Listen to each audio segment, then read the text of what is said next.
Le pasteur John Harper et le Titanic. Voici l'histoire vraie d'un pasteur. Il s'appelait John Harper. Né de parents chrétiens le 29 mai 1872.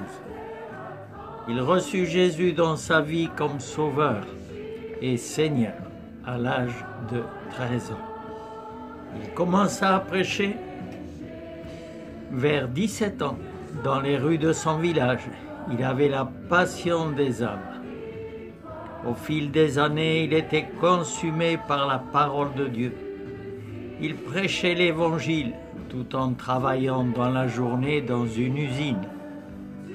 En septembre 1896, il fonda sa propre église et il commença avec 25 membres.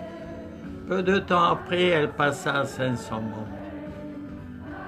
John Harper faillit se noyer plusieurs fois dans sa vie. Lorsqu'il avait 2 ans, il s'est presque noyé en tombant dans un puits et fut sauvé de justesse. À l'âge de 26 ans, il fut pris par les courants de la mer et parvint à regagner le rivage. Et à l'âge de 32 ans, face à la mort dans un bateau qui coulait en Méditerranée, il est probable que Dieu ait utilisé ses expériences à préparer son serviteur pour ce qu'il aurait à faire face par la suite. C'était le 14 avril 1912. Le Titanic naviguait dans les eaux froides de l'océan quand il heurta un iceberg. Et la mer se déversa littéralement dans l'intérieur du bateau. À bord se trouvait ce jour-là John Harper et sa fille de 6 ans. Il amena sa fille à un bateau de sauvetage. Il aurait été raisonnable de prétendre que ce serviteur de Dieu veuf aurait pu lui aussi monter à bord de ce bateau pour avoir la vie sauve. Mais cela ne fut pas pour lui une option à considérer.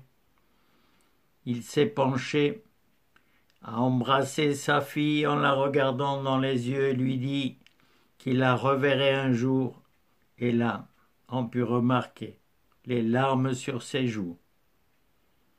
En allant vers la foule désespérée sur le paquebot, il cria « Femmes, enfants, et non sauvés,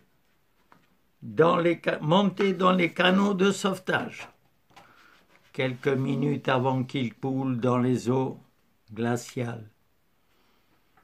Cette nuit-là, 1520 personnes se jetèrent à l'eau. John Harper fut vu nageant frénétiquement vers les personnes pour les mener à Jésus avant que l'hypothermie devienne fatale. Il alla vers un homme qui était accroché après un débris, lui demanda « Es-tu sauvé ?» Et l'homme lui répondit qu'il ne l'était pas. Harper tenta de le mener à Christ.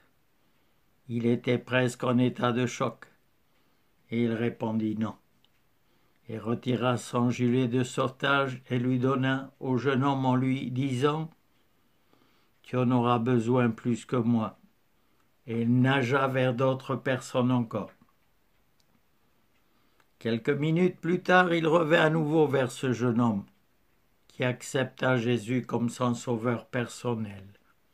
Parmi les 1520 personnes tombées à l'eau ce soir-là, 6 seulement furent sauvées par les bateaux de sauvetage. L'une de ces personnes était ce jeune homme qui 4 ans plus tard rendit témoignage en larmes et raconta comment John Harper l'amenait à Christ et comment il nagea vers d'autres malgré les eaux glaciales, et qui cria une dernière fois « Croyez au nom du Seigneur Jésus et vous serez sauvés. » Puis il s'enfonça dans les eaux glaciales. Il donnait sa vie pour que d'autres soient sauvés. Jésus est aussi l'incontestable héros de l'humanité. Il a quitté son ciel de gloire pour venir mourir sur une croix infâme, comme un malfaiteur. Lui le juste, pour des injustes.